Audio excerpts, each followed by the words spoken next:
Good morning, battling bathers. Start your day the Bather Babble way. I'm Jasper, here with my broadcast partner, Jamon. Cameron is here with your Bather Sports Update, and Don has your weather forecast. Today is Wednesday, March 20th, and here's what's making news.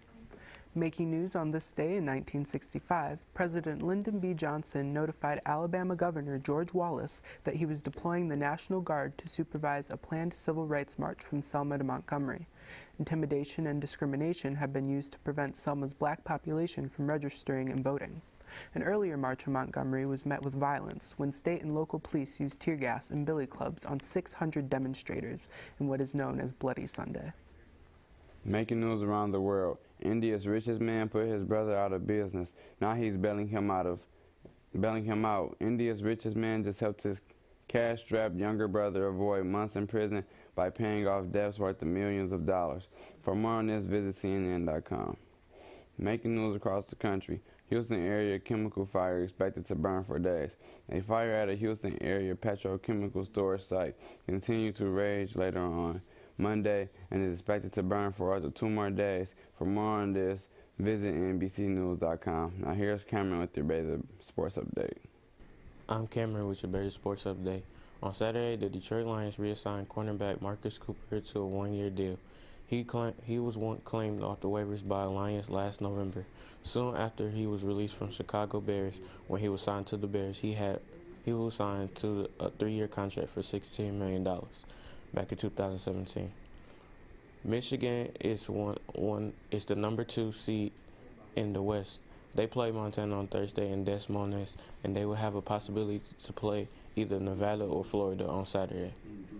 Michigan State is number 2 seed in the East. They play Bradley on Thursday with a win. They will play the winner of Minnesota and Louisville. That's all for your Bather Sports Update. Back to you, Jasper. Thanks, Cameron. Making news around the state, a 64-year-old man was sentenced to 74 years in prison for the repeated raping of a 12-year-old girl. Dale Byron Bird was convicted on 14 counts of rape by a federal jury back in December, and on Thursday was charged with raping the girl more than 20 times. The assaults were discovered after the girl became pregnant. The girl told police she was afraid Bird would take away her horses and cell phone if she told anybody. For more information, please visit Detroit Free Press online. Now here's Don with your Bather Babble forecast. I'm Don with your Bather Babble forecast. Across the country, over there in the West Coast, we seem to have rain showers. In the Rocky Mountains, it seems to be pretty clear and cloudy. Down in the Gulf, mostly sunny. Up near the Midwest, a little bit of rain. And for the East Coast, a little bit of rain as well. Today's outlook. Right now, it is cloudy, 32 degrees. At noon, it is expected to be mostly cloudy, 45 degrees. 4 p.m., rain, 47 degrees. And at 8 p.m., rain as well, 43 degrees. 3-day forecast.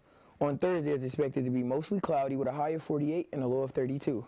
Friday is expected to be mostly cloudy as well, high of 44 and a low of 24. And on Saturday, it's expected to be mostly sunny with a high of 46 and a low of 31. Today's weather word is wind.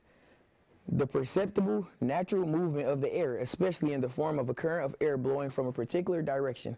That's all for your Bather Babble forecast. Back to you, Jamon. Thanks, Don. Now it's time for the Bathers Do Better word of the day. Today's word is persnickety, which means placing too much emphasis on trivial or minor details. The Optimist Club oratorical contest is tomorrow. Good luck to our 12 finalists. Several third-hour classes will be attending to the contest, including Ms. Gagneas, Ms. Holtz, Mr. Subchecks, Ms. Lewis, Ms. Lucachel, Ms. Lang, and Mr. Lindenberries. If you have photos you want included in the yearbook, send them to Ms. Cosenza by Friday. Well, that's all we have for you today, bathers. Make sure to subscribe to our YouTube channel, Bath City Beat. Subscribers get notifications when we go live each day. Leave us a comment, a like, and tell your friends and teachers to watch us too. Teachers, email us your announcements at batherbabble@gmail.com to have your announcements read on the show. See you next time on Bather Babble.